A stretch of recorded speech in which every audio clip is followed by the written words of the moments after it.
Nke a bụ Ịmatụ TV. Igbo ekele m unu, Igbo mma mmanụ.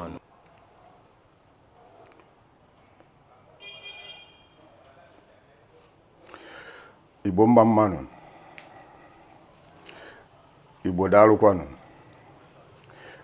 Isiokwu m n'ụbọchị taa bụ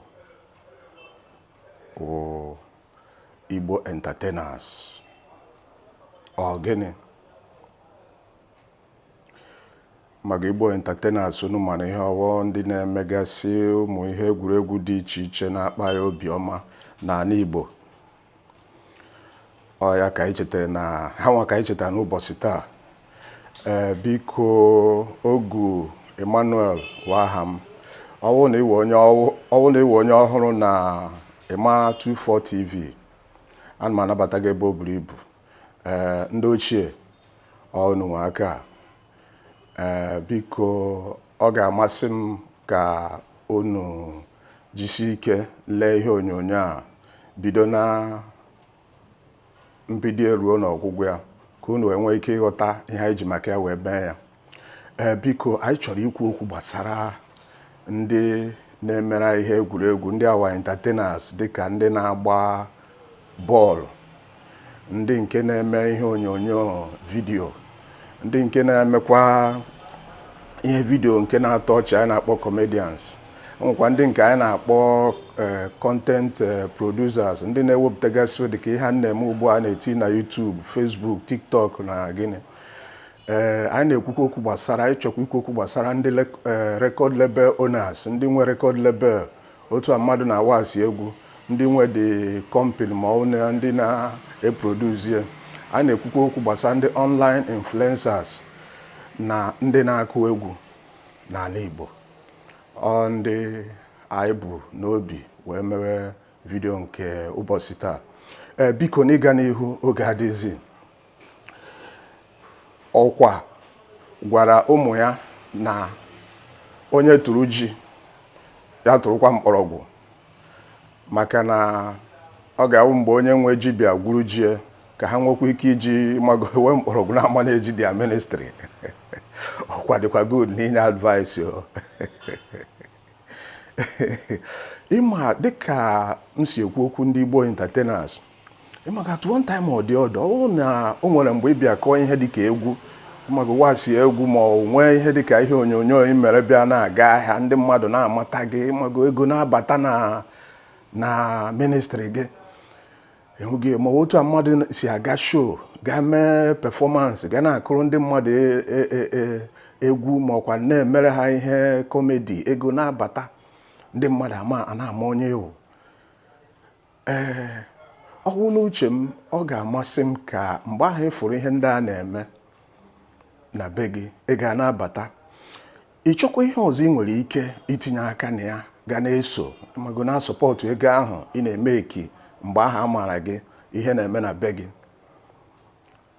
Ịchọ ihe ọzọ wee tinye ihe nwere ike mago adị ya financial value, mee ka ihe ị na-eme ka ọka aka, ịghọtala.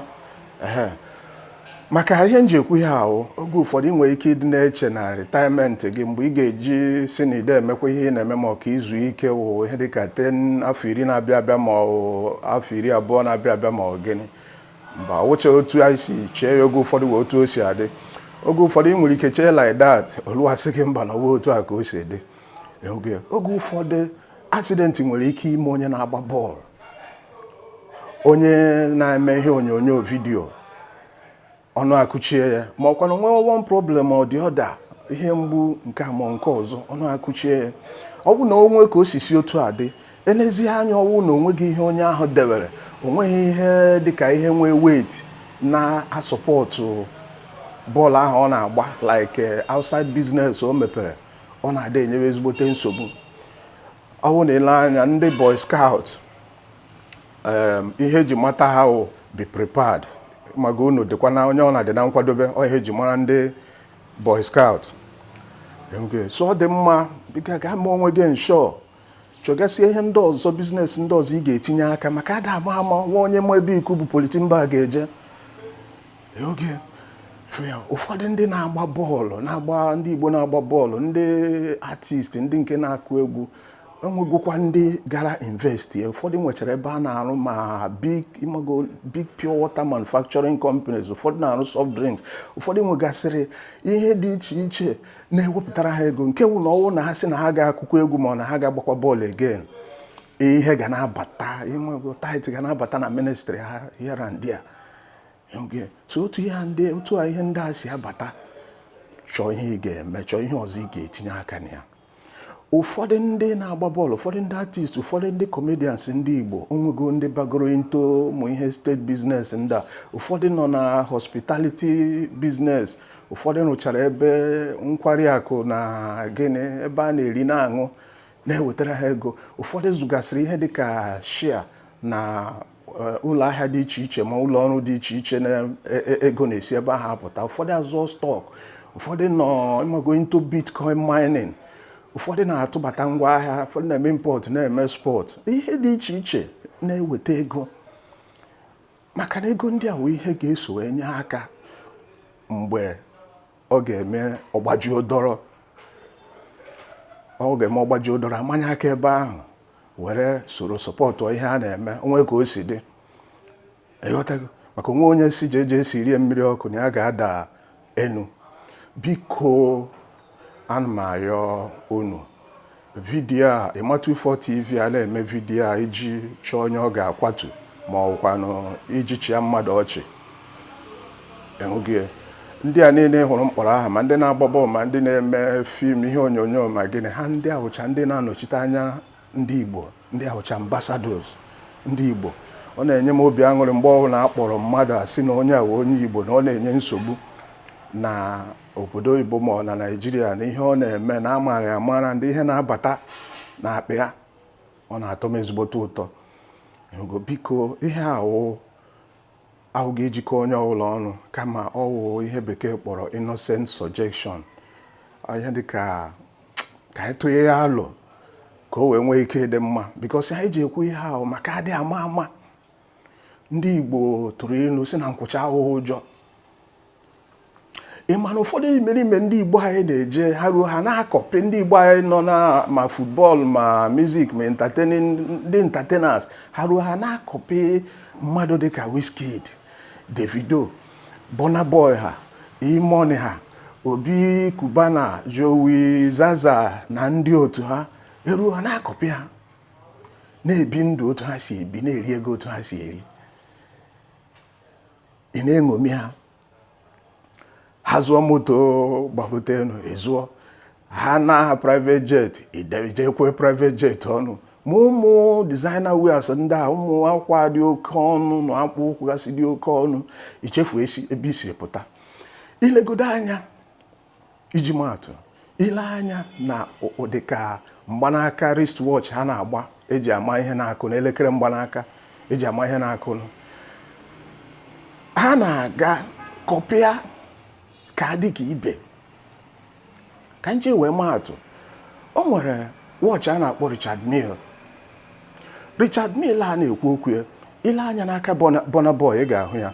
Ị ga-ahụ ya n'aka Davido, ị ga-ahụ ya n'aka Ronaldo, ị ga-ahụ ya n'aka ndị a niile na-enye nsogbu, na-eme ihe entertainers, nnukwute ego na-abata n'aka ha. Ị ga-ahụcha ya n'aka ha. These top politicians. Watch m na-agwa gị, ihe a na-ere ya, price ya na-ebido ndị ezie ọkwa ihe a ndị mmadụ na-eyi n'aka agari up and down. Ndị ezigbo na-ebido from $60,000 ebe price ya si ebido. Ile anya ị ga-ahụ ya n'ihu onyonyo a, ọ na-ebido from $60,000. Ha ruo ụfọdụ ruo ha aga na-egbu onwe ha ka ha wee nwee ike, ọwụ na ha zụọ Richard Mille, ka ha zụọ Rolex watch ya, ka ha zụọ Rolex watch ya. Rolex watch ị na-ele anya ọwụ gị nwa ego. Ihe a na-ere nke a bido from $48,000 gbagowe. Ịma na ihe ị na-eme, ị na-enweta ego, mana ego gị erubeghị ka ihe na-abata na akpa gị erubeghị ka nke Wizkid, Burna Boy, Obi Kubana ha, E-Money ha. Ịma na orubeghị ebe ahụ. Isoro ha chọọ ka ị gaa zụọ maka na ha zụrụ chekikwa ọfụma. Otu aka ihu ụlọ arụrụ ị chọọ ka ije hụ ụdị ahụ ide ebu ụzọ agbakọ ịnkọm ego ole ka ị na-eme eki, egwu ị na-eti, bọọlụ ị na-agba, ego ole ka ọ na-ewebata n'ime ministri gị, ị na-agbake ya. Mana ị chọọ ka ị gaa hụ ụdị ka ụlọ dịgasị otu a na otu a. Asịkwa m na mmadụ inwe ambishọn bụ ihe ọjọọ, o nwekwa ihe ọjọọ, mana ị kwesịrị ịdị na-eche eki ọfụma. Ime ijeje were obere ego fọ ọnụ ka ị gaa dị ka ibe, iwere ego obere ego fọ ọnụ soro imone ha na imo na Obi Cubana ha na ha Davido ha na-amali elu, ịgbakọ ọfụma. Onwezie ka o si gbajuo dọrọ, onwe ka okwu si wee kpọọ gị along the line. Ihe a bụ ihe ka eji aka wee handụl ọrụ onwe gị. Ndị nebo ga ama na ị nwere ụdị health issue ma na ị nwere ụdị problem asef, iji aka gị, maka na mgbe ị na-ere enu, mgbe egwu ị na-akụ na-aba, mgbe bọọlụ ị na-agba na-aba, mgbe ihe ndị komedi ị na-eme na-aba, ị were ego invest ya somewhere, enwere savings ị nwere, so ịrụzi mmanya aka iwere ya. Ogodo ahụ ọnwụ ma ọkwanụ health issue dị aṅa, iji aka gị gaa treat onwe gị maka na mbọ ịgbatara ego iji gị ewe mee iberibe.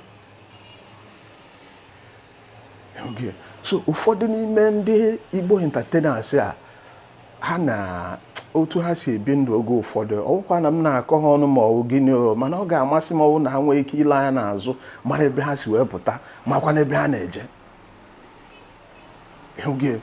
Ị ga-abịa na soshal midia bụrụ onwe gị dọba na-achọ onye ị na-acha anya, ọ dịka onwe onye mere ibi ya. Maka na mgbe ị na-ere enu, mgbe ị na-enye nsogbu, ị chọghị inwe savings, ị chọghị invest, ị chọghị itinye aka n'ihe ọzọ nwee ike iso na-amụtara gị ego. Isoro ndị a na-amali elu up and down, a na-awụ ego, iso na-awụ.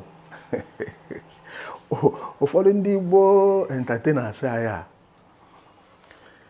ha amụtabeghị ihe, onwebeghị ihe ha mụtara n'otu ihe si wee dị, onwebeghị ihe ha mụtara na ụfọdụ ndị a na-apụta na soshal midia bụrụ onwe ha bupụta na-eme onwe ha akaje, onwebeghị ihe ha mụtara.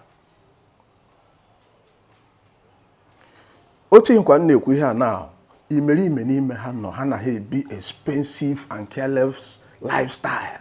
Achọghị ma a na-akụ, a na-aṅụ, isoro ibe na-aṅụ expensive champagne, isoro onye makarịrị gị. Ha na-ebi ndụ dịka ha ma ihe ga-eme echi, ma ha na-echi onwe otu ha si wee daa agreement otu ọ ga-esi adị. Even akwụkwọ nsọ nke ịhụrụ anyị na-agụ, o nwere ebe ọ sị na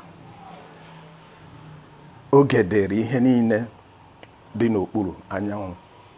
There is time for everything under the sun. Kawa ahụ were opportunity a egwu gị ji baa, were opportunity iji hapụ aga na-akụ egwu, a na-akwụ gị ezigbo ụgwọ, ihe ị na-eme ị na-enweta ezigbo ego. Were opportunity ahụ invest na another thing maka ada ama ama. Were opportunity ahụ mee ka ihe eji mara gị gbagote. Make a wise investment decisions maka echi. Ọ ga-eru echi kọwa akụkọ, eru echi kọwa akụkọ. So unu adịkwala ịmago, unu adịkwala emerikwana unu anya, ma unu adịkarị ide wee by ụmụ ihe social media packages ndị a.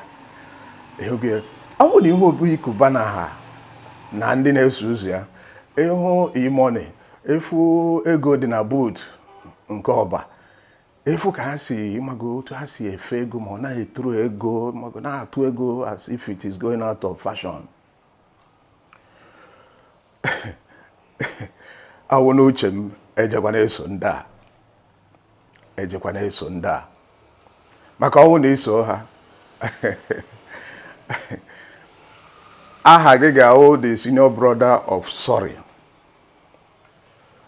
Ihe nji ekwu ha awụ ndị efuru a na-akpọ aha, unu ama ka ha si kwado. Unu echefukwana asị na oke soro ngwere ma mmiri, ọwụ na ọkọ ngwere na ọmaka oke, onwe ka ndị a si kwado. ndị a na-agwa gị akpaga ego eji emeri ọnwụnwa ego ha nwee wet na-apụ anwụrụ ego ha gbagotere ị na-esogharị up and down cheke balance sheet gị na bank ọ nwere mọchị dị ya mana ọ ka asị na afọ gị na Obi Cubana ka asị na afọ gị na e-money mgbe ọ na a na-akụkpọrọ no nna akpụkpọ ụkwụ nwere size o gaa chọọ size gị maka ada ama maka chọọ size gị maka ndụ gị gaa chọọ size gị maka mgbe ọ ga-agbaji dọrọ ihe nji ekwu ihe ahụ ọhụkwa na onwe gị extra investment inwe ugbu ị nọ na entertainment na-emesi ihe ike amara gị amara onye ọ na-etiri gị mkpu ọgwụkwụ elu echi machapụta na social media na-achọ an emergency enemy ị na-ecreate ọwụzie na 24 enwe otu oyi si kekata 100,000 bịa atụghị ọmụ onye ọjọọ